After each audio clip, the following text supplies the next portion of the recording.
Hey there, comic people. I'm Travis, and it's the Comic Roundtable. And there's Rez. How's it going, Rez? It's good. Rez is trying to figure out exactly how she wants to be, how she wants to be comfortable or not. So if you have motion sickness, don't watch when Rez is talking because she'll be moving. So we're here to talk some comic books. We flipped the imaginary three-sided coin, and we're going to talk independent books first. It's been a while since we talked that first, so we're going to do that first. So, what do you want to talk first? Let's see. What is the book that I really liked Wildstorm. That's not indie. That's more so DC. What's a really? Did you read Generation Gone? You know what? That was a really good one. You're right. You know what? That is a really good. That was a really good indie book. So the end of the arc, right? Yeah. I like that one. So, are people dead? Yeah. I mean, so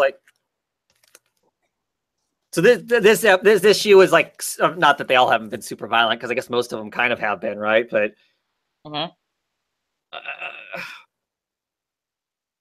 I mean, there's aspects of it I like. I don't know about some of it. Okay, so I guess I'm really curious as to where the book is going to go to, because we get this big crazy fight, between the boyfriend and girlfriend.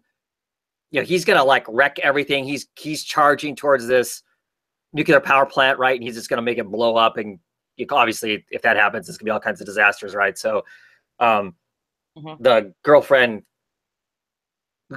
and the other friend basically stop him. My other friend runs him over the car, and stuff. And she ends up basically getting rid of him.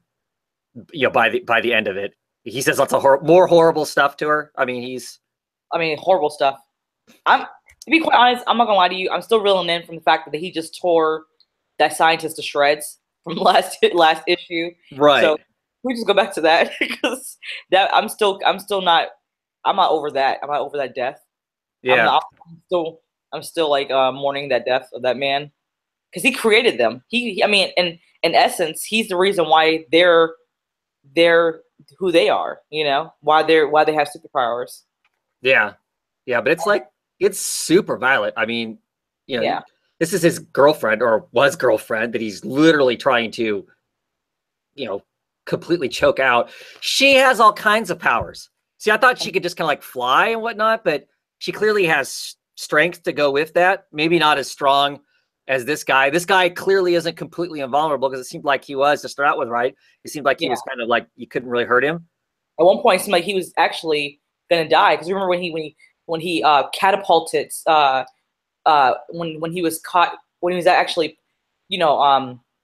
punching different machines in that plant. He catapulted out of the plant, and he was on the ground, like his actual bones were sticking out of his arm, and he was being held at gunpoint by the general, and the guy was telling him to stay on the ground or I'm forced to shoot you. And his girlfriend was like, you can't do that. I'm gonna let you do this. Then his friend hits him with the car. At this point, we're thinking, okay, he's dead. He's gonna die. He is dead, right? Right. And then she moves the car to save him or move his body. And then he tries to choke her out, kills her. He tries to kill her, and then she moves his body. They start fighting in the sky. She throws his body into the sun. Yeah. And then she makes a deal with this general that, hey, well, he lets him know, we're afraid of you. We're gonna try to take care of your mother. And then we see a transfusion of her blood into her mother. We think her mother's gonna die, not gonna make it, but her mother ends up living. Has this black, her eyes pretty much are replaced with these. Right. Yeah, she kind of has the same experience that they had. She spouts all this black ichor comes flying out of her all over the place, and then she doesn't move or anything. You're like, uh-oh. And then she finally, opens her eyes, and she's just a black void. She doesn't have eyeballs. Yeah, which kind of makes me wonder, is this going to start over with new generation gone, but with the older generation? I don't know. So is this new generation gone going to be for 2008, 2018 going to be what are they gonna call this now? I mean, I don't know. You know. Well, Generation Gone Act 2. That's all I said. Yeah, and Yeah. it'll yeah, it's gonna be interesting. That's all the question is, where does it go now? Does it turn into closer to a superhero book because she's got superpowers? She can't live a normal life. She's promised the general that if it works on mom, they'll try it on his daughter because his daughter, was in some sort of horrific car accident and she's like quadriplegic or something like that. So I'm wondering is somebody gonna go to that guy that he tore apart? To that guy's that guy's a scientist. Like, is somebody gonna find a distant relative of his, and they're gonna get revenge on him and that family member? Because like, I mean, that can spoil something. I mean, I don't know. I can see that. Yeah. One of the scenes I thought was really weird in this is as she's flying him up into space, because she basically flies the kid that's lost control, flies him up into space, and then basically throws him into the sun is what it looks like. When that actually happens, about we're left to wonder, I guess. I mean, I wouldn't say that the kid doesn't come back, but whatever. She he's got this compound fracture on his arm, and as they're flying up, she snaps it off. She breaks the compound fracture off his arm. And I'm like thinking as I'm flipping the page, oh my God, she's going to like stab him with or something crazy like that. But we never see it again.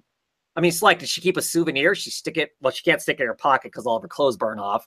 But that was just, to me, that was weird. Why snap this bone off? And then, I don't know, it was just a strange. I thought that was weird too. I was wondering what was she doing that for as well. I didn't know why was she going to take it and use it for something as well. I thought the same thing as well. It was strange. Maybe she's gonna save it later. Yeah. So I like this. I thought it was interesting. It really doesn't feel like a complete story though, right? I mean, nope. It just felt finished. Some crazy stuff happened, but it feels like it's just started. I really like a lot of Alex Cott's story. Like, I honestly I haven't read one thing from Alex Cott that I dislike. I mean, I have a lot of his stuff like Zero and I've read some of his stuff and just went, what the hell is going on through the entire thing? Really? To me, this is the most straightforward thing I have ever read from the guy.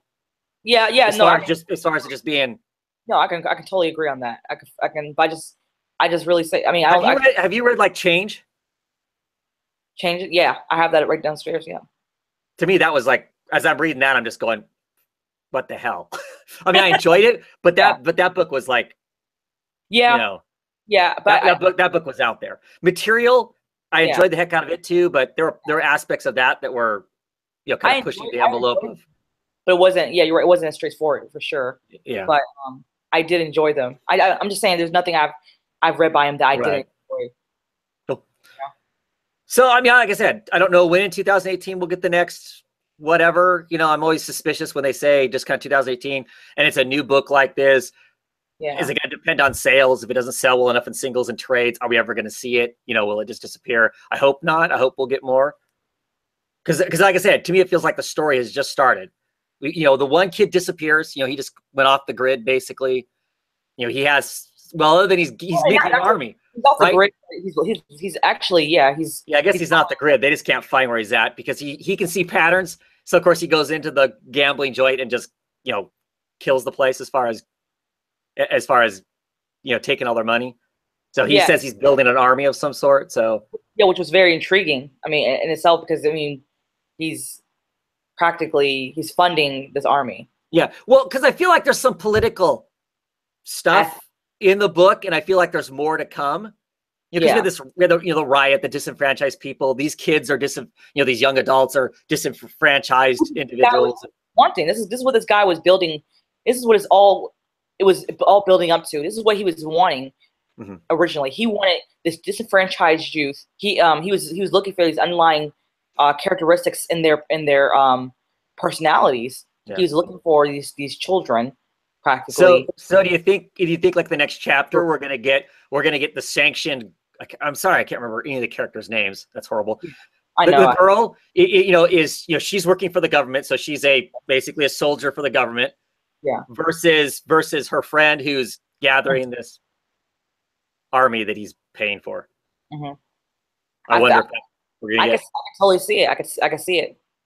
I can see it happening where they come head to head, toe to toe. Yeah. or maybe where they end up meeting, maybe possibly working together against the unknown force somehow, you know, Right. coming together.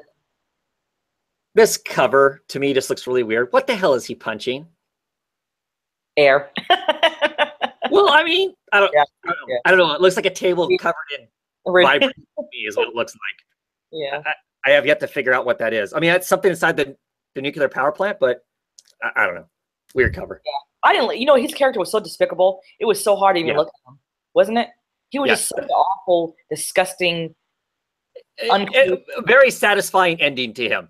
What happens to him? Yeah. Oh yeah. I'm so glad to see him gone. Like, ew. For sure. Ugh. But like I said, I'll be picking up whenever that happens. I'll be picking up the next arc to see what it's like, because it feels to me like this was interesting.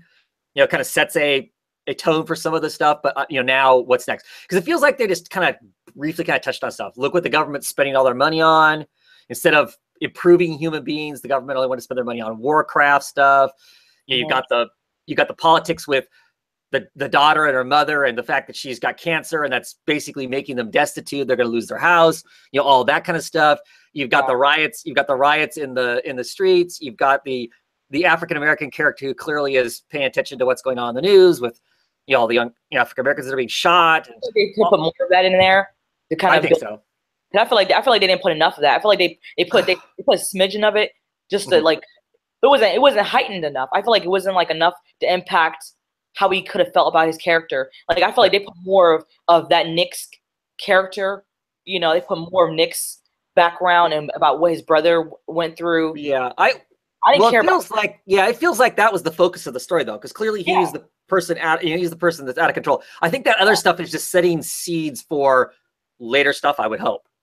I would hope that he's not just throwing it out there to go, oh, let's make this character relevant to the time frame now, and have him be an African American guy who's angsty over, you know, what's happening in the world, and just leaving it at that. I would hope he goes back and readdresses that further.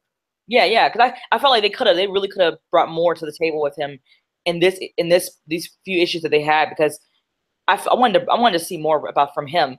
I just felt like they to throw in this whole, well, him and Nick both like this one character at the same time was just bullshit. Like, why do they both have to fawn over her? Like, who cares? Like, I mean, I don't know.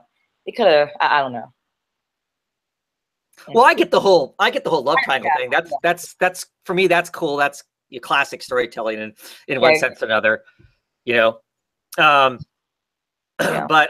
but you're right. He's the least developed character out of everybody there, probably. I think we know. I think the general, the scientist, certainly the girl, and Nick are all, well, clearly Nick's the most developed because we can remember his name. But those are the more developed characters. He's probably the least, because all we really got to see of him was that kind of those 3 or 4 pages of him being kind of alone and what he's browsing on the internet, and that's kind of it. You know, we didn't get anything else of him. Whereas, you know, the girl clearly has, you know, the issues with her mom, so that's kind of played because the government tried using that, so that became a larger focus. You know, clearly Nick and his rage about the nuclear power plant becomes the biggest focus. So I would hope the next arc addresses more of his stuff. You would think, right? Yeah, for sure. Alrighty. Anything else we want to say about that? I really enjoyed that book this week. Definitely. Any others? What else you got? Anything? Let's see. I liked Jen Finn. Okay. Mike Mignola. Yeah. So I need to look it up. Has this been published? Do you have any idea? Has this been published before and it's just being put out again, colored by Dave Stewart? There was a book that was what is it? Not Jenny Finn, but it was something that was like a twist something. It was a cover that looked similar to that, but not I know not Jenny. Well, yeah, there's definitely, you know, this kind of picture framed with the smaller pictures. That's to some degree that's a classic Mignola kind of a cover. I mean, like Screwhead looks like that. There's some early Baltimore covers that look like this also. But exactly. I'm gonna maybe you come across. I have a couple of screwheads, so maybe. Yeah. I'm just trying to think because it seemed like a. See, here's an ad, right? Here's an ad for that in the Rasputin book. Here's an ad for it, and it says, maybe it's the way I'm reading it. Because, well, no, it says Mike Mignola and Troy Nixey's acclaimed series in color for the first time by Eisner Award-winning Dave Stewart. Well, maybe it has. So that leads me to believe that it was. I've never heard of it until now. I haven't either. So, I haven't come across it, but you know what? It's very possible if I come across it, then I'll shut it up for sure. But yeah. So anyway, I didn't have time. I didn't think to look it up beforehand to know for sure. Not that matters for my enjoyment reading it now. I like Dave Stewart's color, so I'm certainly not unhappy with having it colored by Dave Stewart. So, what'd you think of this? Number one of 4. I mean, I enjoyed it. I like Mike Mignola. I love Dave Stewart. I love his coloring. So, to me it was I like the language. I like the jargon. To me it felt very kind of Fleet Street kind of what's the Johnny Depp's movie where he was what's that movie where he's the barber? Oh, Sweeney Todd. Sweeney Todd. Yeah. Very Sweeney Todd-ish. Yeah, it's a turn of the century, kind of turn of the century, you're still got sailing ships and fishing, and that's all the, kind of the thing. It's set in the kind of seedier part of town, which clearly Sweeney Todd is set in a seedier part of town too. Yes. It reminded me of that kind of setting, and I really, really like that. So, like, as soon as we open it, and we open the scene with these 2 fishermen, talking about how woe is me. Yes, there's a chance of men that have wasted their time away being fishermen, and they could be dead. Like very macabre, very morose. And I thought to myself, I'm like, this is a very good start of the book. We're talking about how we should just be dead. Right, and like this opening panel, right? Their typical wharf with fish and whatnot, and this one fish is saying doom. And then you flip the page, and they're this storytelling and paneling is absolutely wonderful as it moves, because the way the pictures are drawn and the way the word balloons fit in, it moves you across town really quickly, because we go from the wharf to a brothel. Yeah. And the way it's done really well. I really appreciate the craftsmanship in doing that. Yes, and the fish all over the place are saying doom. We start seeing some odd tentacles here and there. And then I won't show that page too long, because someone will flag us. Someone will flag us for the boobs. We get to the Bugle newspaper boy yelling out about dead. the dead people, the murderers and stuff like that, right? The slasher strikes again, which kind of sets our what's happening, right? Yeah. And then we get to the brothel, and the John is turned into this, I don't know, tentacles. My camera can't focus on that very well. Tentacles and fins and all kinds of stuff. And they're like, "Oh, it happened again." Yeah, really. Their ladies are saying it happened again, and I'm like, "Did you get his money?" They seem awful casual. It's like, "Oh, hey, this happened again." Well, did you at least get paid up front? Well, yeah, but that head ate it. They point to this like eel head, and it ate the payment. I'm like, what? And why are they acting so casual about it? Yeah, they're like, "Well, who was there last time? Jen Finn." Right. Jen Finn was the one that was there before. Yeah, and then that travels us on to Jenny Finn, and we get to see the fair Jenny Finn, this cute little girl who was working the brothel, just to make that clear. Walking down the street, and she's tapping beggars on the head, and they're saying hi to her. Of course, the beggars. He's got like barnacles and tentacles growing off of him now and stuff. So all kinds of weird stuff. Yeah. And then we get this guy who happened to be looking out the window as Jen Finn walked by. And for whatever reason, he's concerned.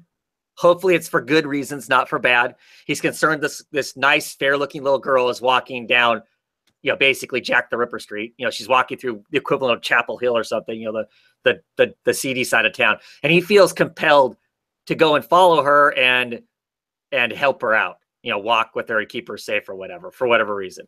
And she tries to make it very clear that she doesn't need any help. She's evil. Yeah. Right. Well, she walks by this girl that clearly is smitten with him. Is smitten with him. She's got all these flowers. The flowers all wilt as Jenny walks by. They turn into, you know, dead, you know, flowers and whatnot. But she follows along too. Some crazy guy. This guy looks like, you know, some Ahab reject. Goes after Jenny, and of course our dashing man, you know, fights him, and all kinds of craziness happens. Right. Sees some ghosts. Mm-hmm. You know, there's this. You know, he blames that guy makes that guy out to be the slasher. You know, and then he runs into the real slasher. The guy does. He gets lost and runs into the real slasher. It seems, you know, somebody who's actually been murdered, and that's a pretty gross scene because he clearly indicates that she's had all of her, I don't know, sexual organs hacked out of her, is what it sounds like. Yeah. But there's all these guys, all these tentacle-based people. There's like a whole community of, I don't know, they would be lepers, but instead of being lepers, they're all, you know, fishy. Yep. And then the crowd, the mob, you know, hangs the wrong guy basically by the end of the book. Which is so weird. It was so strange, wasn't it?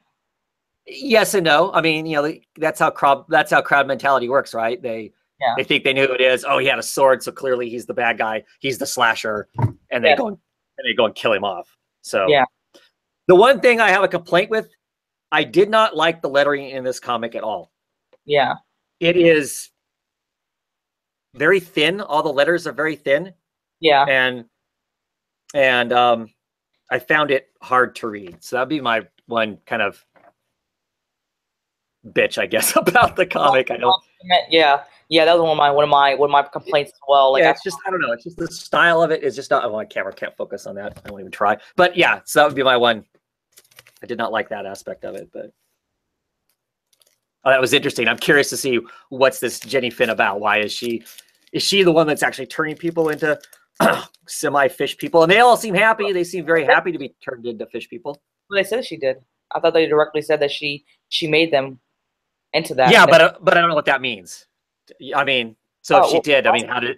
You're confusing me. I thought I thought they said she did make them into that, and that she was their mistress of. She was their, like she was the reason they are who they are, and they were begging him to become one of them. Right. Okay. You're right. I guess. Yeah, Jenny Finn, no pain, stay with us. Yeah. Yeah. I thought he joined them to become one of them. And he questioned himself, like he was like, what have I done? And he joined them. Okay. I'll read that because I don't know that I got that out of it. I'm not sure. I'm not that whole part of it. I wasn't 100% sure on exactly what. Okay. What? Yeah. Did he really? That's why I thought he did. That's why he really. Yeah, I don't know. So like I said, that's the aspect of it I'm curious about. I don't know that I'm sold on the fact that he's one of them now, or exactly what she's up to. You know, what is she? Okay. Well, you know what?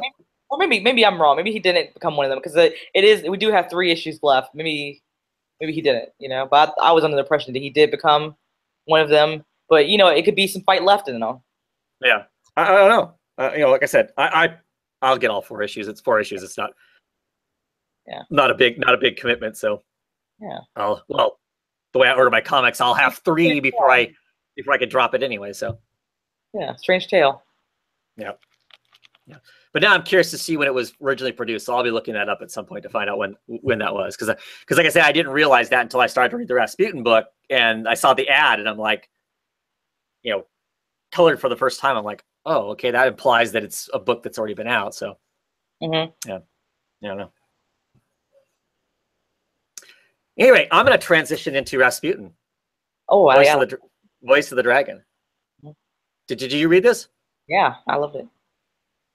So yeah, love the cover, Hollingsworth cover. It's really cool. So I enjoyed this. Of course, I like the interior art. The Christopher Mitten. That's the same person who did that other miniseries that me and you read. The Black Hand, The Rise of the Black Hand. I think this is the same artist. Yes. Um, aspects of this I already know. This feels like I'm reading a story I already know, because of course it's set back in time. It's set back in the well, we get a brief little piece of 1937 of some of the Nazis secretly finding Rasputin and offering him, you know, reasons to go and you know, hang out with the Germans, which normally wouldn't, because the Russians and Germans have never gotten along. So, and he makes the comment, why would I want to go to, you know, why would I want to go to my enemy, the Germans? And, you know, they give him a reason why, you know, this whole occult, the Ragnarok thing that's going on and whatnot. But then a lot of it is from, you know, Bartholomew, isn't that his name, right? The professor's, you know, we're seeing him, you know, before Hellboy, starting to discover this stuff. And I mean, if you've read a lot of Hellboy, you kind of have this origin down. So some of it feels retread, but it's still interesting. I still like it. I'm looking forward more to getting into the Rasputin part of it, because it felt like we had that little bit of Rasputin at the beginning of the comic, and then the rest of it is the professor, kind of setting up the whole Eye of Ra, watch out for the Brotherhood. Yeah. And some of that, like I said, to me felt retreaded to some degree. Yeah. I honestly, I feel like whenever Christopher, I absolutely adore anytime I see Christopher Minton illustrations. But I can't help feeling like whenever Christopher Minton gets on anything that's Hellboyish, it feels like it feels like a previous work. You know, it feels similar to what he previously did. Right. So, like, it feels like what we last read, doesn't it? It just feels absolutely. I mean, it feel like it was a break in between. I mean, like, even the setting, you know, like, doesn't it feel like what we left? Like, I feel like the characters are the same. It feels like it just feels like there's no break in who, like, these characters feel like the same characters from last book. Even though these characters are clearly different characters, I feel like even though they're clearly different people, the facial expressions, the facial characteristics, I feel like they're the same people, because I don't know, just something about them. They just feel like they're the same, even though it's different parts of the country. I mean, you know, different areas. Yeah, they just feel the same. Yeah. He's very. I mean, so you kind of see that as a negative, because it doesn't feel like you feel like you're just reading the same thing. Yeah, and I don't think it's necessarily his illustrations. It just feels like I can't really pinpoint it right now. I don't want to necessarily blame it on his illustrations, but it has something that has to do with a collaboration between him, his illustrations, and the writing, and well, it's literally all the same people working on this book that worked on the last book. It's a culmination, all of it. It's just a big culmination, all the creators together. But I feel like because it's all of them together, and it just feels like the same material each single time. Is that a bad thing? Not necessarily, but it just feels like we're getting the same thing. But you're right. I want to see more. I want to see more Rasputin and less of the focus on these ghostly, ghastly happenings, and more about these plans of Rasputin. Because when I see Rasputin personally, I want to see Rasputin. Yeah, because exactly. I mean, personally, like, I've always been fascinated by Rasputin. I think he's a weird person. Like, he's just you know. I mean, everything that's ever been told about him, the guy is clearly larger than life. I mean, yeah. So and I'm not talking comic books. I'm talking, you read history books. You read history books on the guy. The guy was way out there. You know, whatever. So I'm always curious about him too. I'm fascinated by him. You know, within the Hellboy universe, he's the cause of Hellboy. You know, he was trying to summon up whatever, and this is what came. You know, was Hellboy. So I'm fascinated by, you know, all that. And with it being titled Rasputin, the Voice of the Dragon, my expectation was I was going to get a Rasputin story, and so far, it hasn't been. You know, exactly. And I think what you're trying to say is, I think I agree with you in the fact, like I was saying, is it feels like a lot of this is retreading stuff that we already kind of know. Unless you know nothing about the Hellboy universe, we're dancing around the stuff we already know. So, and sometimes with the way that the way some of these stories are told, it has a danger of doing that because they're going back in time. You know, the only book that's not retreading itself is BPRD, because of course it's the book that's set in the here and now of the universe moving forward. All of these other stories are kind of, you know, look backs at, you know, like the Hellboy, the BPRD 19 whatever it is obviously looking back at adventures in his life. That's kind of what this is doing. But like I said, this is one of 5. They build it as a Rasputin book, so I'm worried we're going to get these little tiny little vignettes of Rasputin, and we're going to spend most of our time with you know, with the professor digging into that whole other aspect of it. Bartholomew, you know, and all that stuff, yeah, and right. the Brotherhood of Ra, and you know, yeah, which I like all that stuff. But if you're going to tell me that story, don't title the story Rasputin. I guess so. Yeah. Alrighty. What other independent books you want to talk about? What else did I read?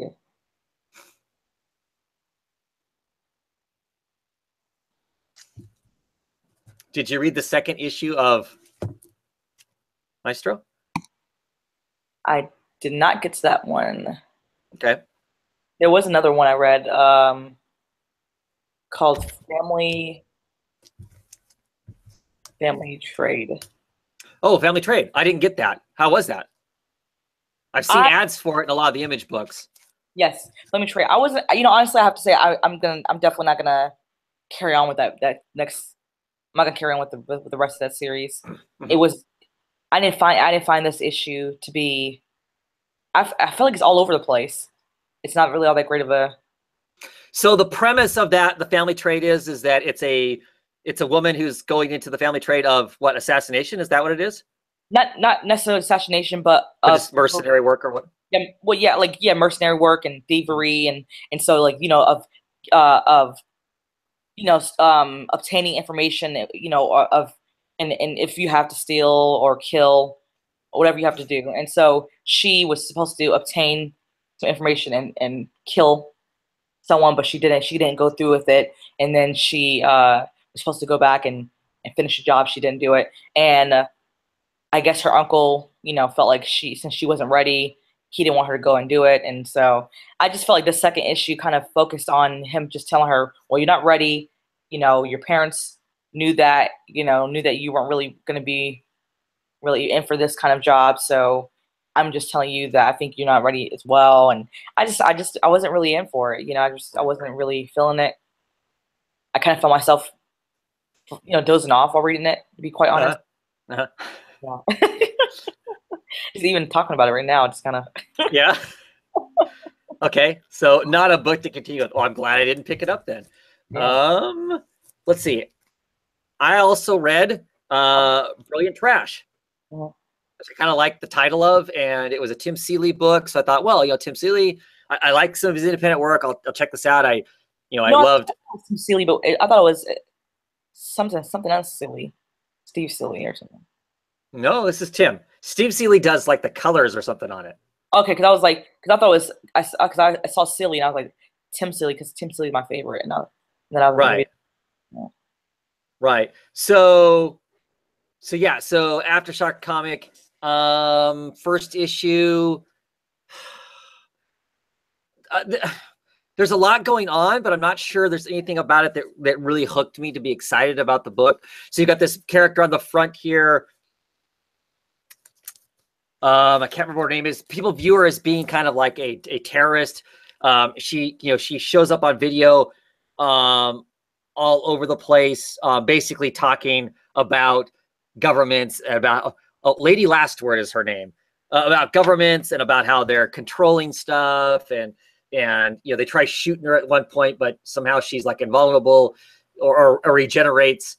She clearly has some sort of superpowers. This book is kind of set in current times in a sense, you know, not that, you know, people normally walk around with superpowers, or it's set a little bit into the future. You know, there's a lot more technology, but people don't have superpowers, but everybody's tapped into stuff.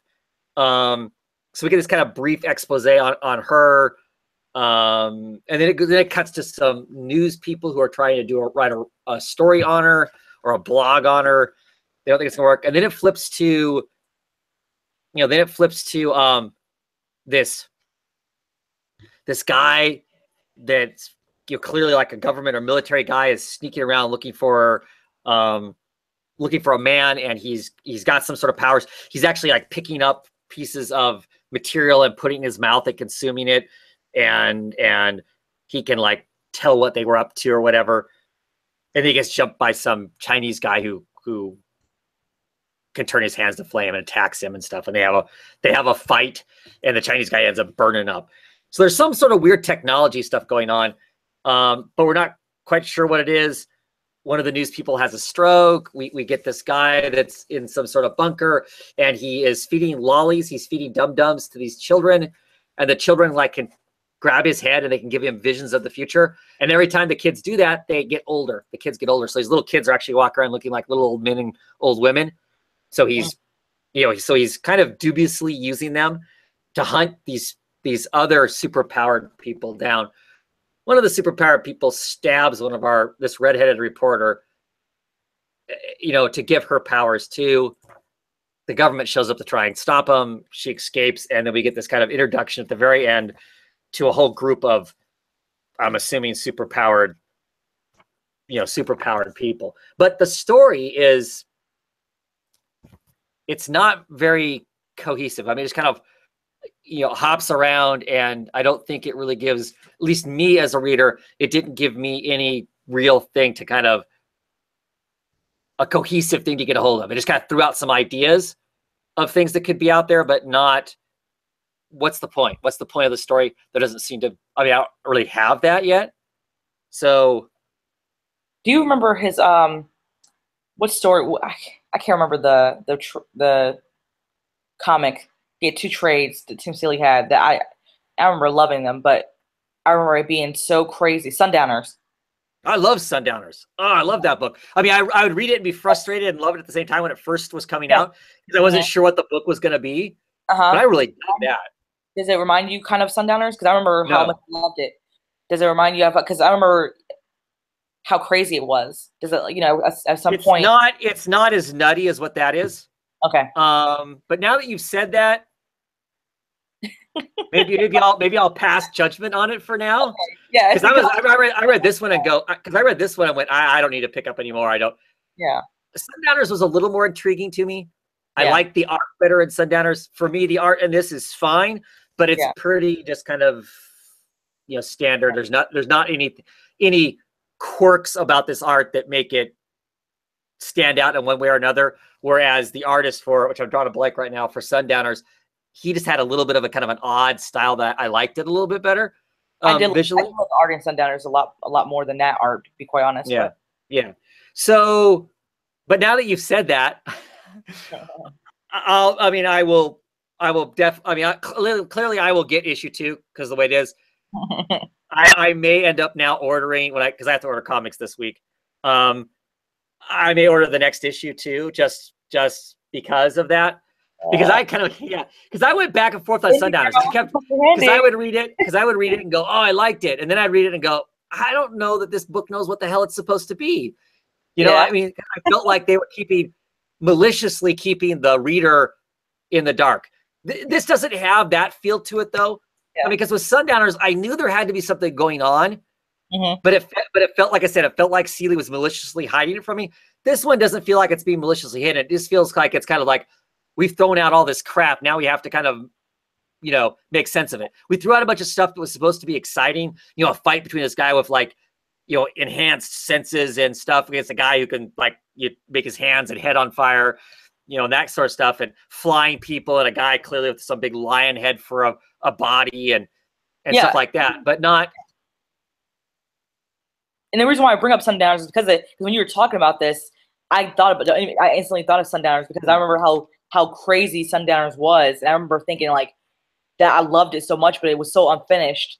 Could he be continuing this Sundowners, but trying to retell it in a different way? It would be radically different. Other than there's people with superpowers in here, and it's in a world where normally there wouldn't be superpowers. Yeah. And it seems to be the superpowers are given to them. It's not like some of them have them or think they have them, because, you know, in Sundowners, for like 3/4 of that book, you were never 100% sure whether or not they actually had powers or if they were just crazy, right? Yeah. I always took the ideology that they were crazy. Right, but then some weird stuff would happen. You're just like, I am not sure now. The book would really, Sundowners, the book would commit. I know to what was happening so hard that you were just like, gosh, yeah. Did it really happen or not? Yeah. So I don't think so. I mean, I think he's playing with the, you know, let's draw in people who are interested in superheroes into the book. But there, it doesn't feel to me like there's any ideas of the story would be in this too. But now that you've said that, like I said, I will not beat it up quite so bad, other than I still think they just threw out a bunch of what they thought were exciting things, and now it's got to somehow cement into something. So we'll see. Not my favorite style of a first issue. I don't know. Either it wasn't crazy enough. I didn't read it and go, this was nuts. I do not know what's going on, which I'd like those books. If I read it and I go, this is nuts, I don't know what's going on. For me, it was just like, they threw a bunch of elements out there and I don't know what's going on, but they weren't like nuts. It wasn't like I went, wow, that's just some crazy stuff there. So, yeah. All righty. What else? Anything else you want to talk about? Evolution. Yes. I really like that book a lot. Like, I remember, actually, that's what I wanted to bring up earlier. I don't know why I couldn't think of the name. So, but that's one of my favorite books of the week, to be honest. The illustration style was my favorite. Yes, was great, and the storytelling was great. In Farana is, I guess, I don't know how you say the dude's name.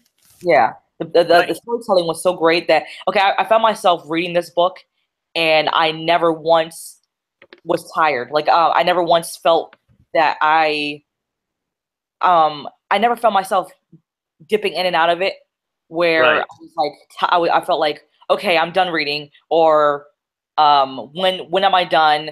Or, you know, like, okay, next page, okay, are we done yet? What page am I on? Or next chapter, okay, you know, like I was enthralled, I was captivated throughout each page, and I was excited. So this was a really good book. It could have been longer, and I would have been okay. It was just pretty thick first issue though. Yeah, but I was enthralled. Right. Oh yeah, keep going. Let's just keep going. Right. Yeah. Yeah. So I really, really enjoyed this book immensely. So what kind of book would you call this? Is it body horror? I mean, yeah. And when I say body horror, I don't know. Yeah. My definition of body horror is basically something's happening to people and they don't have control of their bodies. That they mutate, they whatever. That's sort of, isn't that body horror? Yeah. Well, yeah. Okay. So based off. Okay. So me, I took liberties of actually reading the back matter. You know, which I this is a 50-50 thing for me. I sometimes read back matter if I get to it. Same here. And I read the back matter because I'm a fan of Joe Keating. I love Joe Keating, and so when he's on a book, I will respect that, and I will read the back matter because. Here's one of the things we need to bring up for sure is there are 4 writers on this book. Yeah, 4 writers. And an artist and a colorist. Yeah. How does a book? I mean, this is the first thing that shocked me. Is like I picked up the book. I picked up for the art. I love this artist. I love Bunker. Bunker was a great Oni Press book because I love the art. And that cover just is nuts. All those heads all kind of molded together. But so I was getting it for the art. I wasn't even really paying attention to who was on the book writing wise. And that was when I opened it up and I was surprised to see the Keating was on there. I'm like, oh, cool. He's Shutter. I like him. So I dig that. I'll read that. And then I read that there's 4 other writers on the book, and I'm like, oh God, how does a book work with 4 writers on it? I wouldn't be able to tell you where one writer was writing and the next one was. No idea. Do you know what I mean? Whereas sometimes, like, if they have their own little duties or they're writing their own little parts, you could tell. I wouldn't know. Yeah. Anyway, I'm sorry, I didn't mean to interrupt you. What were you talking about? You read the back matter. Did they talk about the horror in there? Yes. Joe Keating, he was talking about it. Him being a fan of slasher body horror. He's just a huge fan of that. And then we had the first writer? Christopher Sebela.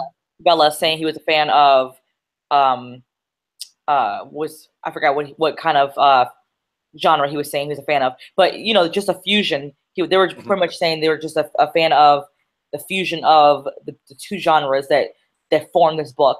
And so you know, I feel like it's just it's pretty much just a fusion of those two genres, and I'm a fan of it. I really like it. I really like this book. I think they're perfectly doing justice to both those genres. I don't feel like it's one more than the other. You know, I definitely get a sense that it is them both equally.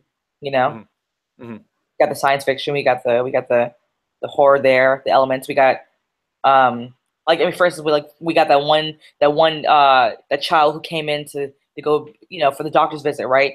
And get examined, and we have the doctor coming in, and, you know, we have him examine the child who at one point had asthma, right? And he, you know, and the boy has some, you know, slashes, some gashes there, and then on his side, right? His ribs, where his rib cage is, and we find out later on they're gills, and these gills are apparently there because he has evolved. He's evolved because the asthma's disappeared, and his body is evolving due to the environment. The environment is, you know, is 3,000 years in evolution. You know, the environment. Right, within days, right? 3,000 years of the. Yeah. So his body is So the environment is his body is evolving, you know, within the environment due to, I guess, I don't know if it's medicine. I don't know if it's medicine or if it's due to chemical or. So one of the things that makes you curious is this opening scene. Yeah. And this opening scene has an occultness to it. You got, the naked woman in the background wearing the robe there. This guy, you know, chanting some. Is it alchemy? Is it magic? Right. Right. There's these people wearing blocks, these weird blocks on their head with weird shapes on it. And that was then, he's talking about the end of the world, the end times stuff. They had these blocks, these weird designs on them and stuff. And then we get to the modern story, and like you said, it's got this doctor character who, when we first see him, he's like, he's stealing a giant bag of meds. And then you're thinking, oh, great. He's a druggie dealer, or he's a druggie himself. He's trying to take these meds. He's working a free clinic. He gets exposed to this kid that about freaks him out. And then we flip to this church scene where there's this woman in Italy. There's this German person who's in the church, and he wants to, he's sick. He's sick, but he wants to see a nun. He spouts lots of stuff in German. I'm assuming did you understand what he was saying? I did. For you, I didn't have a clue. I would have had to have Googled it all to have a clue. I get a sense clearly he was in some level of distress. We can't all be multilingual like Rez can. And he oh my gosh, is he gonna attack or not attack? We don't know. And then he's monstrous. He's one whole arm is like this gross thing, and he gets offed. He kills himself, and so they're all freaked out over that. Then it changes to Los Angeles, California. This girl whose family ran like an old film store kind of a place, and they're digging through her old artifacts. She comes across this film she's supposed to be giving, that if she finds it, she's supposed to turn it into this guy. This guy's kind of a weird guy he's like an old director who used to do titty films and stuff like that, it sounds like, along with a bunch of other stuff. And he had really peculiar like film fetishes. He wanted the really exploitive like posters or misprints, and that's the kind of stuff he was into. They take that film by his place. Something crazy's going on in his house. He's shooting some person that's like a half monster in his house. Flashes back to the nun who's having a conversation with the father, and the father, he goes, it's all God's work. Don't worry about it. Don't question it. He's like shutting her down. She's curious, what's really going on. There's this word. And he's like, no. God's will, it'll figure itself all out. He kind of blows her off, right? She goes back to her room, and she's freaking out over this word, which I don't remember off the top of my head. but then she like partway disrobes, and she's got a weird mutation on her back, some weird ass thing going on. So there's these like 4 different stories they're kind of being told. So maybe that's the 4 stories the different writers are telling. But it all interconnected. But it's so seamless. It's so seamless.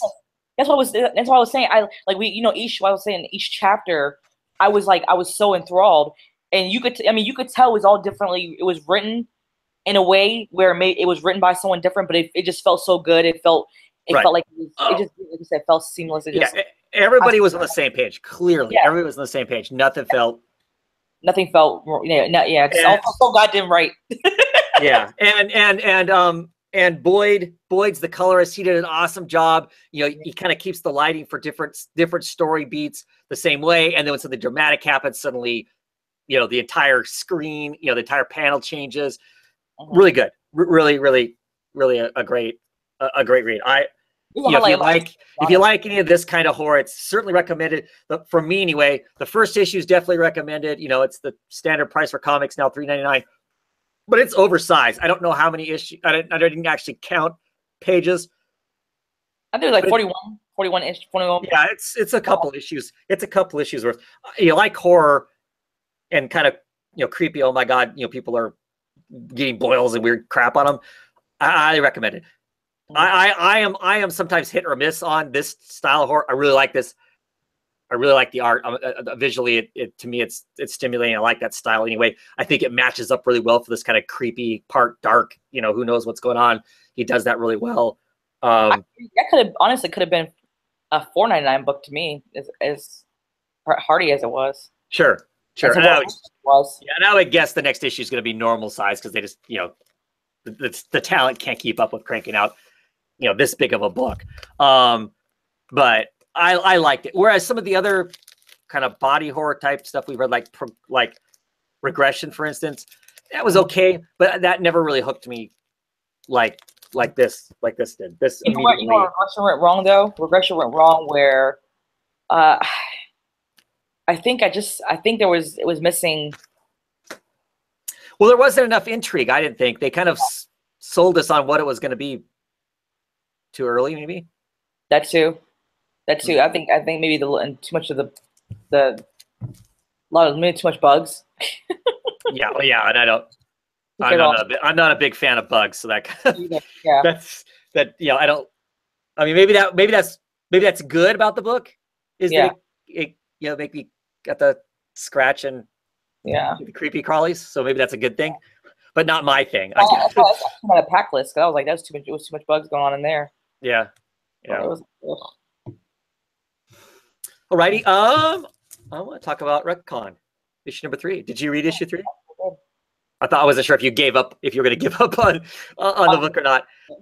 I really enjoyed issue 3. I felt like issue 3 kind of gave us a really more of a solid idea of, you know, kind of what the book's about. In this issue, we get a little more of an origin story on our main character. How is it that he's got this, you know, demon stuck inside him, Mary Sue, that he calls Mary Sue? How come he can control it? You know, we find out that that the battle that's getting ready to happen, that the colonel here, general, whatever he is, has got this alien, you know, life form, cybernetic life form that's living inside of him, and it's taking over the Pentagon right now as we're reading the book. It's literally popped. His eye has popped out and walked around and looks kind of like a miniature version of the world's aliens. And it's like tapping into all the computers. And its intention is to blow up the world. And the energy from blowing the world up is going to power its spaceship so it can finally fly away. And this group of paranormal people have basically been trying to fight this thing. And every time it doesn't work and they're about ready to lose, they restart reality and do it all over again to see if they can get it right. They've done it. I think they said they've done it 7 times and they lose every time. They're hoping this time they might win, kind of thing. There's one character in here who is like a fail-safe for reality. If she dies, reality resets itself. So it sounds like that if things get bad, she gets off and it resets reality. So they're getting ready to fight this alien craft that's somewhere. The main character, they've told him that they're going to. He has a conversation with Bigfoot. He has a conversation with Bigfoot. In the book. What's that? My favorite part of the book was actually the conversation with Bigfoot. Yeah. So he has this conversation with Bigfoot, and Bigfoot's kind of like tells him how it is and whatnot. And he's like, oh, okay. He's just rolling with it. You know, the character's just like, yeah, okay, cool. And they're like, we probably have a better chance because this is the first time we've done this and you've had a positive attitude because we've done this a whole bunch of times. You know, this is the first time you've had this positive attitude. So you might stand a chance. So, and he's like, yeah, so, you know, I'm leaving now. They're going to go and, you know, you need to go upstairs. They're going to put you in a railgun and they're going to shoot you into an alien spaceship. And he's like, wait, what? What did you say about shooting me out of a railgun?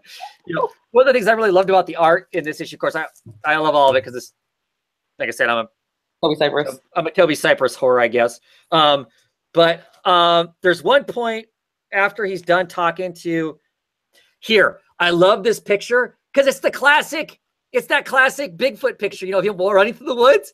They nailed it perfect. I just love that that's him leaving. Him leaving is the Bigfoot running, that 19, whatever it was, 70s or early 80s picture of Bigfoot running. Yeah. The Pullman, isn't it like the Pullman? Yeah. I want to say it's like, whoever it is. Famous Bigfoot photograph. I love that. I laughed my ass off when I saw that. I'm like, oh my God, that's so perfect. Yeah. Of a way for Bigfoot to leave. But no, seriously, yeah, there's Bigfoot. I don't know. I thought this was fun. The Iron Wrath woman who, I don't know her tribe. I don't know where she's from. You know, clearly she's from some secret place or whatever. And she's all into the detective. You're a policeman? You know, she's like, you know, like she doesn't really care. And then she finds out she's a policeman. And she's like, clearly seems turned on by the fact he's a policeman. We should go relax in the hot tub beforehand. The guy's like, you know, this is like, we're talking end of the world. The policeman's like, we're talking end of the world stuff. And you want to go and take a bath? And she's like, your people don't understand relaxation before battle. And he's like, battle, you know, I don't know. For me, I've been enjoying it all the way along for the Toby Cypress art, but I've been kind of, about where the story's going. For me, this issue, I don't know. It felt like it laid down enough groundwork that I can get behind the story of it too. That I was a little on the story even for this issue. I think the only part for me that made this issue somewhat enjoyable was the Bigfoot conversation. That was, I think, the tattoo and the baby and the you know, the baby scissor hand, the sword hands, and that was okay. You know, it was a lot of flip flopping around. I was like, okay, I'm done. Right. I just want to get on to the next issue and see what happens. And see if I want to stick with this. Well, I'll fully admit that for me, it's about the Toby Cypress art. You know, it could be. It could be, it could be, you know, telling any kind of dumb story, and if he's doing it, I'd love to see him on some, you know, conventional comic book and just let him go nuts and tear it apart. You know, put him on the Avengers for like 6 issues or whatnot. I would enjoy the Avengers then, just to see him do crazy stuff with it. So it's literally the art is drawing me in, but it's the story that's just like so crazy. I'm like, what is going on here? Right. Yeah. All right. Any others you want to talk about? What else did I read? I don't know. I don't know that you read the rest of the books that I've read. So, I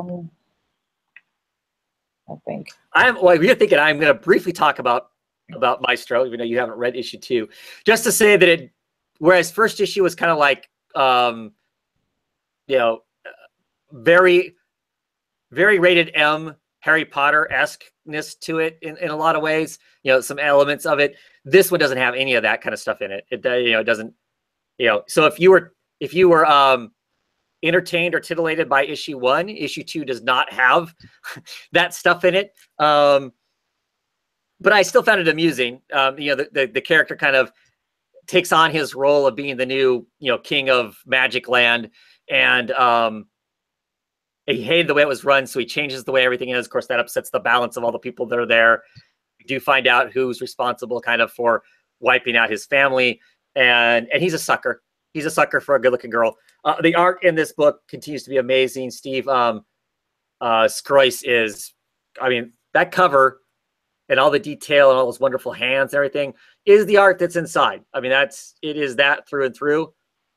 So very gorgeous to look at. I'm interested, but I'm not like blown away. But that largely comes down to my just general, it takes a lot for me to be excited about a fantasy book. and why I hang on to the few fantasy books that I do read. I don't know, that there's something about those elements of those that hooked me more than others, I guess. But so it's fun. I mean, I'm going to hang around for probably at least the first arc just to see what that's like. I don't know how long this book is destined to be, but I'll definitely give it a few more issues because I am enjoying it. The art is beautiful, if nothing else.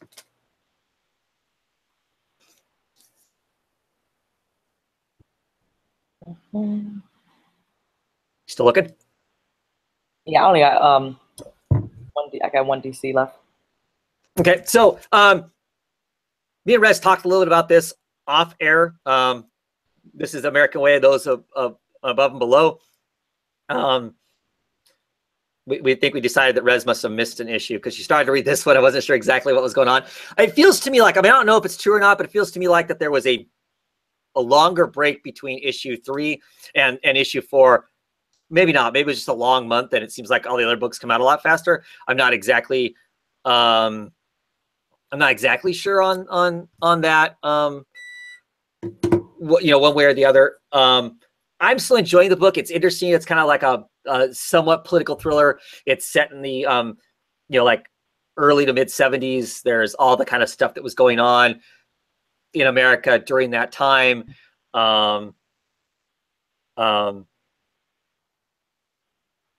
But we got these elements of some superpowered people, and they're kind of manipulating and shifting stuff around too.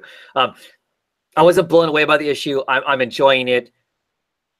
And I'm curious to see what happens. But there's nothing about the issue that was like, oh my gosh, or blah, blah, blah. I mean, there is towards the end of this issue, we get to find out that somebody is not who they're pretending to be. Which could lead to difficulties later on in the story. But that reveal wasn't like some, oh my gosh, kind of moment. It wasn't some sort of shocking whatever. So like I said, I'm enjoying it, but it wasn't like a top of the list as far as things that were really exciting this week or whatnot. But it's still kind of intriguing. There's aspects of it that I do like, the whole kind of political machinations, whatnot. Books that did make me go all the time. Issue 33 of Wicked and Divine. This cover is pure black. I had a conversation with Ryan on Twitter. He's like, oh yeah, I went with the alternative cover, the variant cover, because I have a hard time paying top dollar for a comic book and getting a piece of black paper for a cover. But the cover really symbolizes the book and what goes on inside.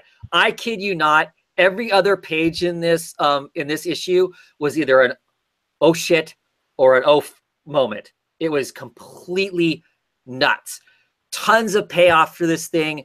Some really big explosive oh my god moments. Some really small explosive oh my god moments that were in it. We nailed down who Persephone is, the destroyer. What does that really mean? If you hadn't kind of clued in on it yet, this issue kind of brings that all home in a really great way. We discover another new god in this issue. Some people from the past show back up in a very, very crazy and dynamic way at the end of the book. If you've been reading this thing from the beginning in single issues, this is the payoff, one of those huge payoff issues. If you're going to be reading in trade, I'm not spoiling anything here, but if you're going to be reading trade, when you get to this trade and you get to this issue of it, you are going to be going, wow. Like I said, every 2 pages, you think you've gotten the big, thing about the issue. And then the next page is going to have another one that's going to make you go, oh, what? So just absolutely great. I mean, for any issue I might have read this, I kind of went, okay, that's nice. It looked pretty and it was quaint. This just brings it all home, makes it just awesome as awesome could be. Worth the 32 issues before it for that payoff. So that was completely awesome. Black Science continues to be an awesome book. This issue, things kind of go to shit for poor Grant. He's not making bad choices at this point. I think him not being super intelligent is actually an advantage for him. He has to be very practical now instead of kind of thinking, way outside the box. They have this plan. The plan is starting to fall apart on them because, basically the guy that's been the prick through the entire book, Kanar, he has created this different version of the pillar that teleports people through dimensions, and he is going to teleport them outside of all of the dimensions. And in the process of him doing that, he is actually creating a bomb through most of the dimensions. So they have to stop that. And it's super exciting and some crazy stuff. So definitely digging that. And lastly, of my independent books, East of West, issue number 35, we dip back into Death hanging out with his son Babylon. They go fishing. Death has some conversations with Balloon. You think that maybe Death's catching on to the fact that maybe Balloon has questionable intent, but not completely. And then it all gets railroaded by the, that train of thought gets kind of shifted by the end of the book because the Maoists are going to war, which Death's wife, of course, is the head of the House of Mao. She kind of puts out this signal to him that they're going to war. And so now he's going to go off to war. The three horsemen of the apocalypse that are left know that they're on the edge. They know they need to catch Babylon and serve him in some sense because this is the war that's going to annihilate the earth or whatnot. And they need to do their duty kind of thing. So all kinds of super crazy, exciting stuff. Really continue to just dig the book. It's next level cool as far as another book with a long-term pays off. The little stuff that's been happening along, you get this and it's like, wow, awesome stuff and whatnot. It feels like the next issue should be huge. I'm betting though the next issue bounces us back to the to some characters, the politicians, and not the coming war. But just because that seems to be how the book has been running so far. You get these kind of like super, oh my gosh, what is this gonna be? And then the next issue, they tease you off with something else. So, but all kind of fun stuff. It was a good week for independent comics for me. Yeah, I love me some East and West. Yeah. I hate to have to wait for that hardcover though. Yeah, I hear you. That's some people on Twitter were asking, when's the next hardcover coming out and whatnot. And I love the book so much. I typically don't double dip a lot of stuff. I love the book so much though that when it comes out, when the book series is done, whatever the biggest deluxest format of that book I can get, I'll be getting that to put on the bookshelf so I can have a sexy looking bookshelf. So that's right. So I don't really know of any like independent-y kind of news. I never really do. There's not. The only thing I can think of is I know that Image is holding an Image Expo early 2018 in February in Portland. So I guess the tickets are already on sale. So everybody buy your Image Expo tickets and then hit Sleepy Reader 666 up for a place to stay. He'll just house us all.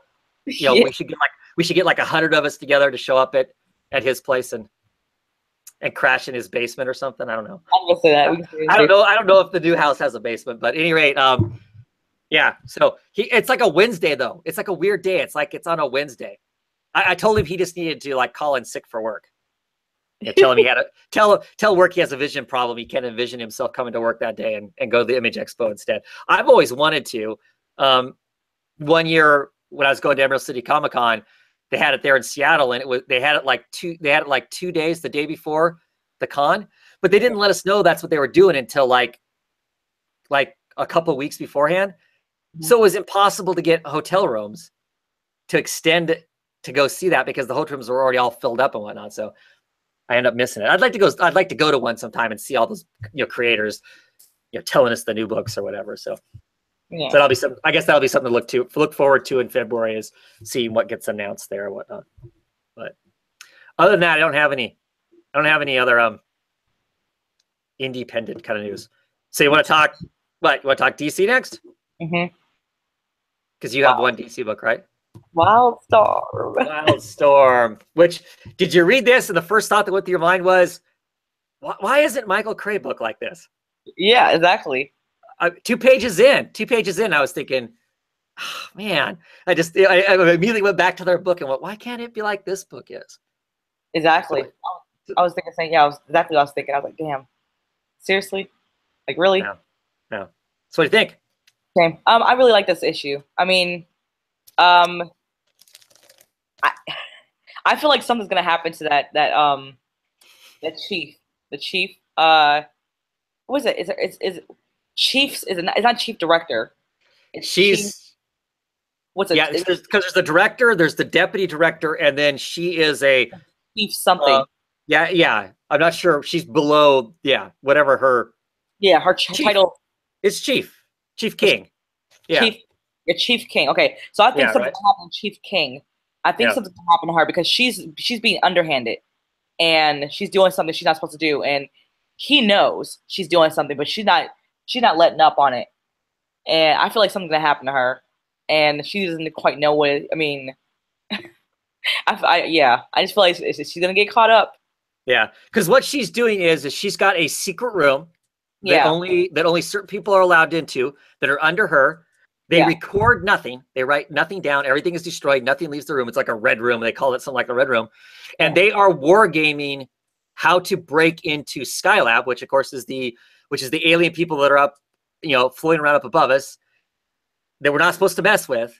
Yeah. And they are Io, and they are, not supposed to be. This would be considered an act of war. This would break their treaty of act of war. But they are trying to figure out how they could steal data from them if they needed to. Yeah. And supposedly it's something they practice every so often. But this time it seems a little more serious. Yeah. But she's not supposed to tell anybody she's doing it. She finally cops to it and says that she does tell the director she's doing it. He gets really concerned. Like, look, this can't even, not even a slim piece of it can slip out that you're doing this, because even the thought of doing it, breaks the treaty and can be considered an act of war. So. Yeah.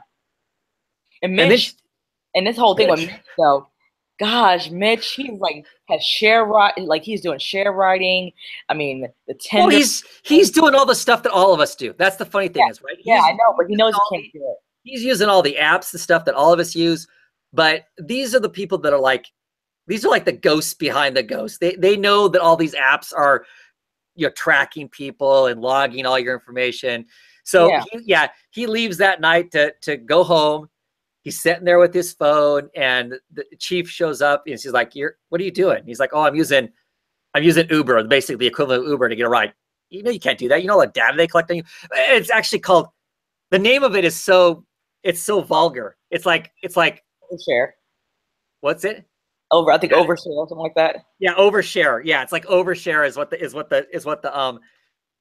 the app is called. And then he's also got a dating app. He's got all this stuff that's basically just like, she's like, dude, you can't.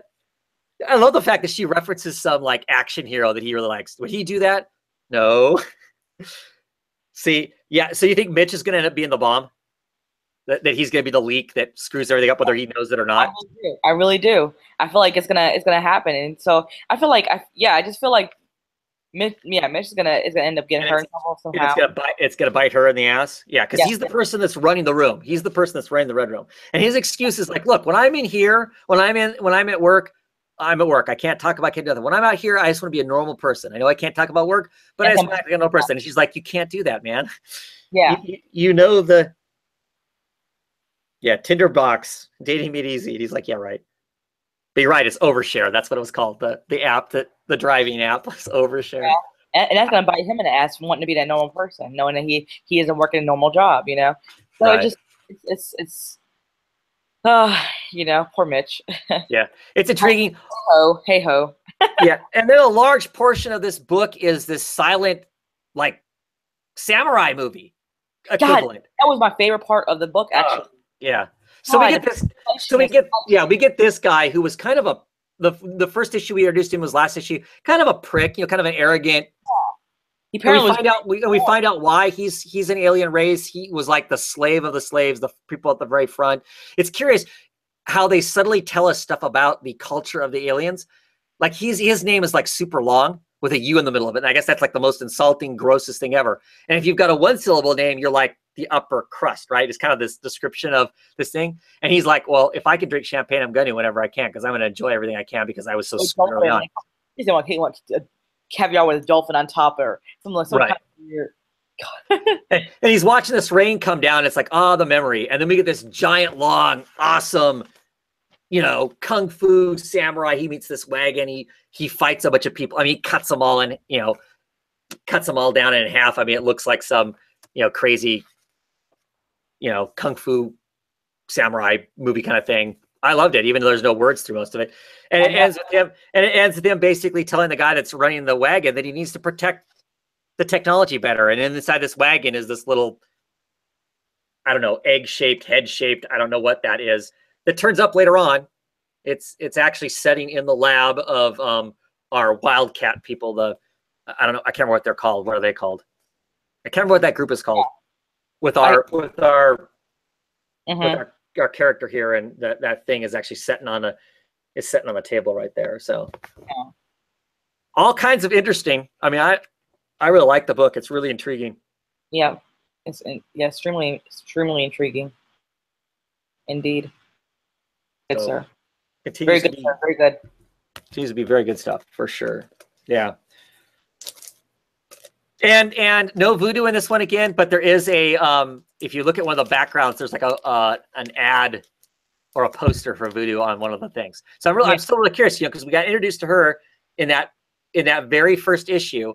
Yeah. Her talking about a concert and the aliens, and then we've not seen that character again at all. So I find that curious that we have it that hasn't been brought back into the fold again, because it felt like they committed enough to her in that first issue that we feel like we should see something else of her. So I am just kind of curiously waiting to see, not a necessity, but curious to see when that ends up, how that ends up working. So yeah.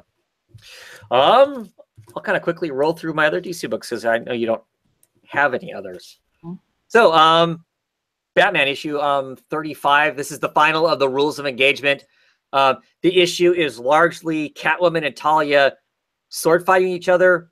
Talia basically kind of describing her life, how hard she had it with the demon as a father, Ra's al Ghul, and Catwoman basically saying, well, yeah, I didn't have a father, so haha, kind of thing, and then go back and forth and then sword fighting and whatnot, and basically kind of there's the dialogue in this issue is excellent. I thought I really loved it.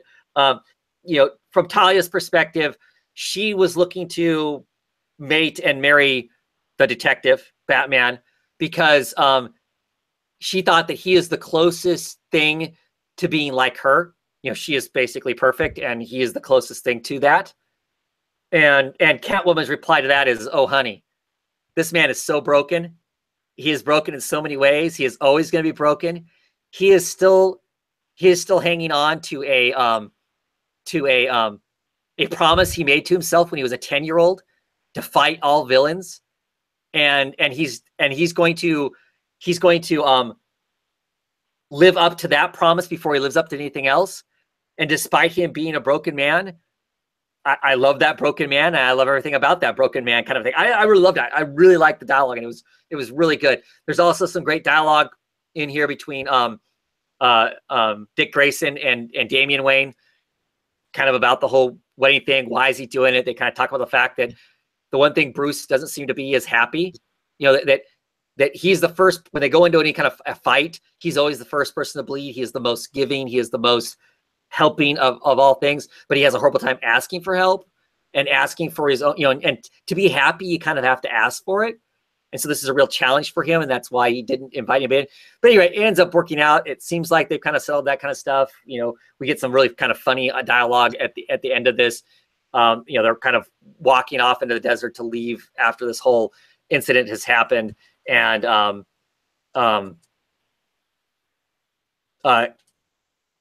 they're kind of describing what was going on, and Damien's like, "Oh, did you see my mom?" It's like, "Yeah, we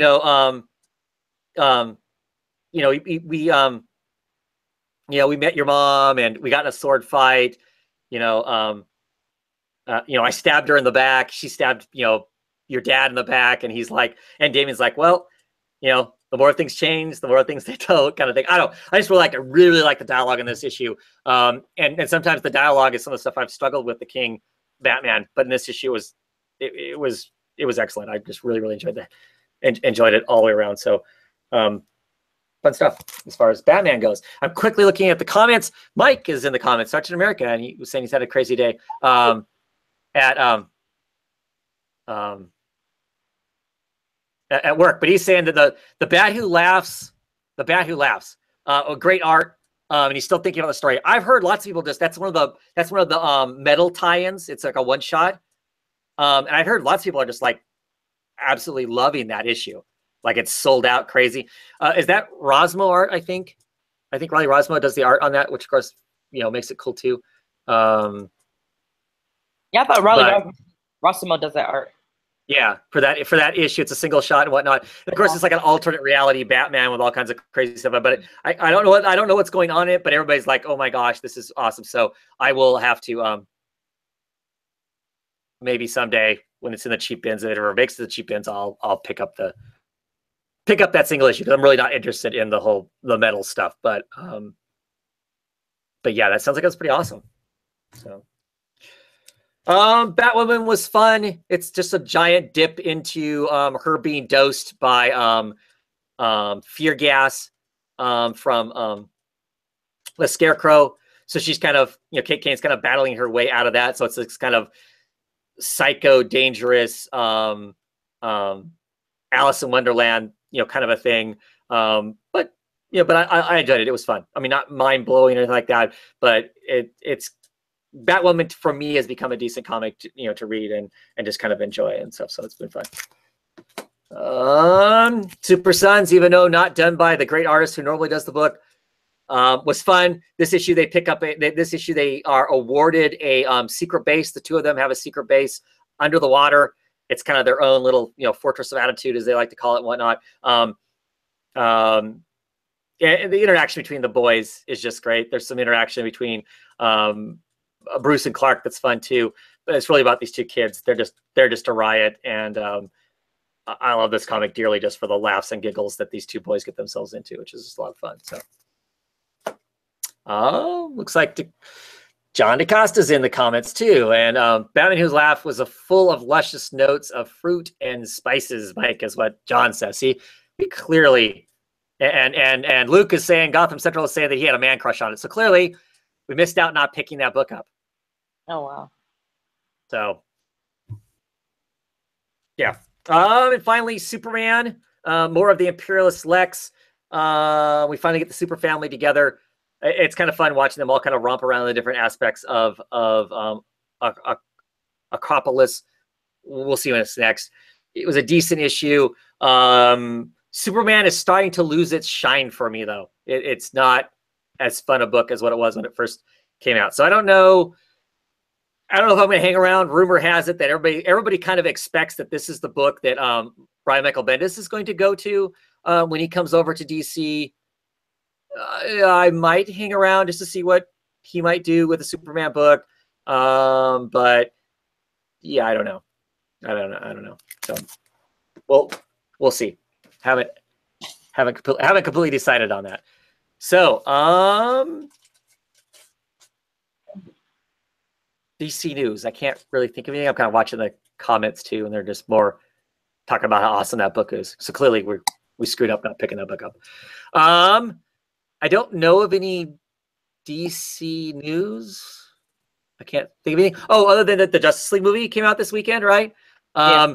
Of course, it's like just about any other DC movie that comes out. There are people who love it. There are people who just think it's the worst thing in the world. And half those people who hated it probably haven't seen it, but whatever, because that's all part of the whole, Marvel versus DC shenanigans that go on and whatnot. I am going to see it tomorrow at some point during the day. I didn't get to it opening night because I had other family obligations to get to. So hopefully tomorrow I will see it. I am thinking No Wonder Twins, the movie, Mike says. So spoiler for that. No Wonder Twins. I know chances are I am going to like it because I love those characters and I'm just excited to see the Justice League on the screen. So I will, I'm sure at some point I will have an objective view of it and go, yeah, that part wasn't bad or whatever, but the initial, it's going to be, fist pumping fun. I'm sure for me. So, yeah, I can't think of any other whatever. I'm going to bore Raz a little longer and move on into Marvel Comics quickly. I did read 2 Marvel Comics. I am back on Doctor Strange. This is 381, the first of the Loki, the Sorcerer Supreme arc. I love this book. New creative team all the way around the book. It's Donny Cates is writing it, and it has Walta and Belair doing the art. So it's the people who did the art on the Vision, for people who are familiar with that. that style of art. That's the art that's in here. And it's my favorite Loki. It's this Loki that's kind of spun out of the last, 3 or 4 years, out of the out of the Young Justice stuff and his own series for a while and whatnot. And this is a Loki who's always flirting with the idea of actually being a decent human being and actually trying to really help. He has somehow beaten the Sorcerer Supreme. He has beaten Doctor Strange in some magical battle, and he has taken on the mantle of the Sorcerer Supreme. And he is going around basically telling people, look, you don't have to pay for doing magic anymore. People don't believe him. They don't trust him because he's the god of lies. I mean, he's the god of storytelling. He's the god of lies. So, what do you take from him? What don't you take from him? Kind of a deal as far as that goes. But towards the end of the book, we get Wanda, Scarlet Witch. She shows up at like some office, and she's having a conversation with a bearded guy that it started with I didn't realize was actually Doctor Strange. He's got a nice trimmed beard and whatnot. He is a veterinarian. He is a veterinarian. He is now no longer practicing magic. He is a veterinarian. And as Scarlet Witch is leaving, she makes some Dr. Dolittle reference. And there's this like basset hound sitting next to Doctor Strange. It's got the the cone of shame around its neck, and it's like, what's Dr. Dolittle? And he's like, oh, it's about a guy who talks to animals. And the dog's like, huh, imagine that. So yeah, I thought it was funny. I enjoyed the first issue. I'm excited to be back on it to see what goes on, at least for the Loki stuff, and then we'll see what comes out of it past the Loki stuff. Like I said, I'm a big fan of this version of the Loki, but I thought it was a good comic. And curiously enough, because this is a legacy issue, it actually has one of the old Marvel stamps in it. I know there was a time when these were a collector thing. You could buy certain comics, and then you'd have a little booklet, and you could get the Marvel value stamp. This one happens to be, shitty old Deadpool, but you collect all 53. So I would assume you'd have to buy 53 different legacy issues to pick up all of the value stamps. I don't plan on doing that. Deadpool is number 17 for anybody who cares. But yeah, I don't know. I dug it. It was fun. It was fun.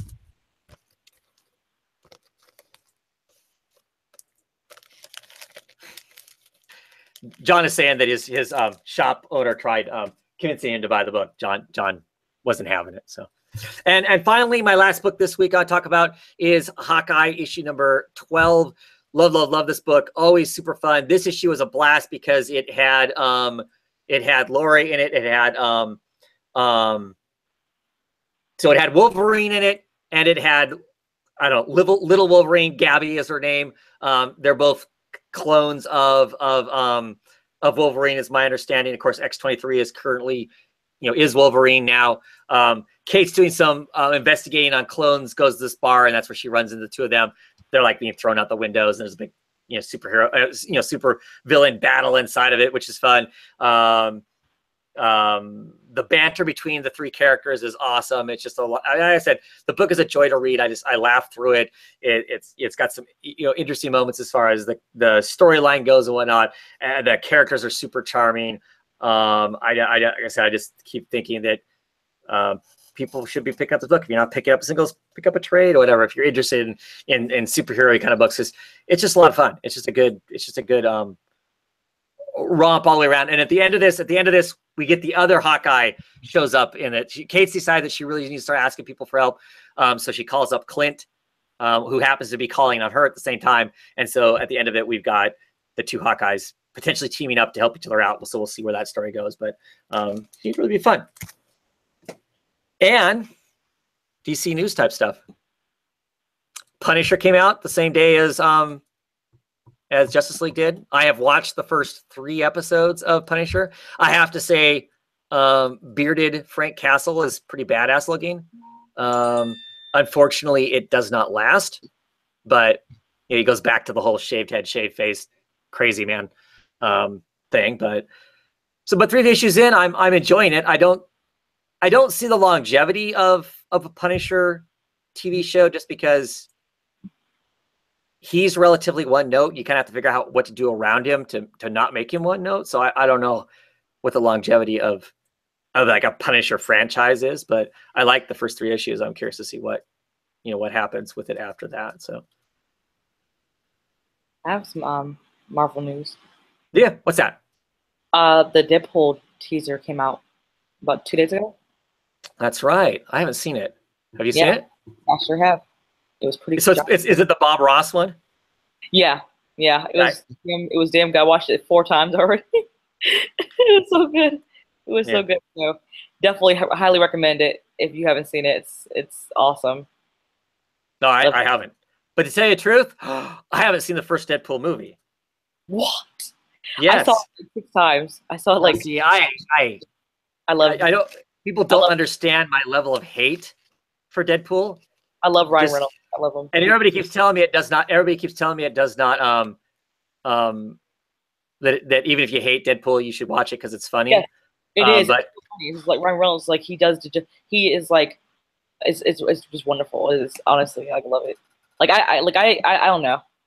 Like it was honestly my first exposure to Deadpool. Like I mean, no, okay, that's not true. Like, it's not my first exposure to Deadpool because I've seen Deadpool things before that, but it was like my first interest in, I guess, my first true interest in Deadpool things. To where I was actually interested in really caring about Deadpool. Mm-hmm. Where, you know, and so I think I dislike Deadpool so much. I did a hangout with Wednesday Serial and Stacey Scholes, and they are huge Deadpool fans, by the way. We did this hangout, and of course, I spent the entire hangout just basically poo-pooing the whole thing. And Stacey's kind of buddies with Gail Simone, and the arcs that we were talking about were the arcs that she had written, and she, you know, let her watch the video, and she basically implied that I was dumb. So, but that I just don't get it. So whatever, you know, I guess I'm just not I'm not a fan of the character. At some point, I'm sure I will watch that movie. I'm sure at some point I will be drunk enough, stoned enough, or whatever that I might watch that movie. But I don't think it's going to be anytime soon. So, I mean, I get it, but to me, it's such a gimmick that I get in the comics anyway, that I tire of so quickly. That, yeah, I mean, I get the whole fourth wall breaking thing, but I don't know. To me, it feels like it's been done so much and so poorly that I have an interest. But I'm glad everybody else is excited about it. So, I mean, that's the important thing. I don't have to like it. Everybody else can like it. That's yeah. That's cool and all, but yeah.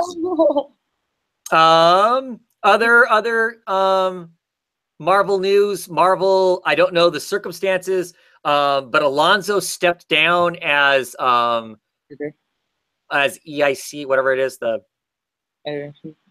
of Marvel. So he's no longer steering the whole Marvel ship. And the person that's taken his place is CB Sobilski, I think is how you say his last name. He's the new editor-in-chief. That's the title I was looking for. He's the new editor-in-chief. I've seen lots of people online go, yay, he's the new editor-in-chief. I mean, I understand why people are excited about Alonso moving, because there are people who didn't like the direction that Marvel was going or has been going for a long time. And everybody seems to be excited about this guy. I have my own feelings about him. I'm not excited at all. As some people know, I have a history with Marvel where I like Marvel books, but there's a lot of people that work at Marvel that make me not like Marvel because they're just kind of jackasses. I've been to lots of cons where I'll come into a Marvel panel and the executives from Marvel tend to shit on their competitors, you know, just smack talk about them and whatnot. And I don't think there's a reason for Marvel to need to do that. Marvel could promote their own products without having to try and tear somebody else's product down, kind of a thing. And most of the time, most of the shit talking comes from this guy, from CB. So I'm not excited. I mean, to me, it's kind of a bummer that they can't get somebody to steer the ship that is just interested in making good comics for themselves without having to attempt to tear somebody else's comic down, you know, some other company. So he helps build that whole animosity between the two. And as a comic fan, I find that frustrating because I just want to read good comics. I don't care what company they're coming from. And so to help stew that whole, you know, DC fans versus Marvel fan things from an executive level, I don't like. I don't think there's a need for it. I find it irritating. So, but that's just my 2 cents worth on that change. We'll see. Will we notice a difference or not? I have no idea. You know, I think Marvel is probably going to have to make some adjustments because the legacy thing isn't working out for them. So I'm curious to see what, you know, near far future ends up being for Marvel and whatnot. But anyway, anything else? I just had that little bit of. Okay. When do you know when that comes out? When does that come out? I know gotta be way into next year, right? Yeah, it's not gonna come out anytime soon. Yeah, it's still the Black Panther movie is the next Marvel movie. Maybe that's as soon as yeah. And I'm super stoked for that. I know. I'm really excited about that. Yeah, definitely be hitting the theaters for that. So yeah, I'll be running for the theaters for that. But no, I'm not really it's about anything else anytime soon with that. Yeah. Alrighty. I guess we'll call it a night. I don't know what next week is going to be like for those of us here in the States. Next week is Thursday is Thanksgiving, which clearly has nothing to do with Saturday on the roundtable, right? Other than, you know, I get my comics shipped to me. That's one day that shipping will not run. So I don't know what that does, what that will do to my getting my comic books. I don't know if that just puts them a day late, so I get them on Saturday. But if there's some sort of hiccup in the mail chain, it potentially means I won't get comic books until Monday. So maybe there's a comic roundtable next week. Maybe there's not. Depends on what at least me and Rez have going on, because I don't know that there's anybody. If there's anybody else going to be on the show or not.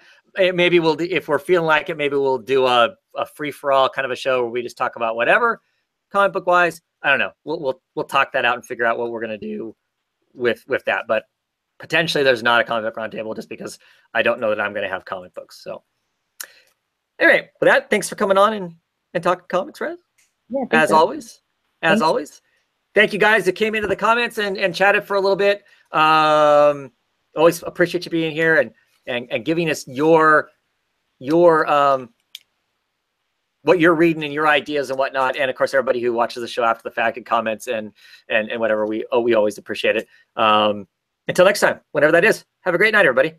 Bye.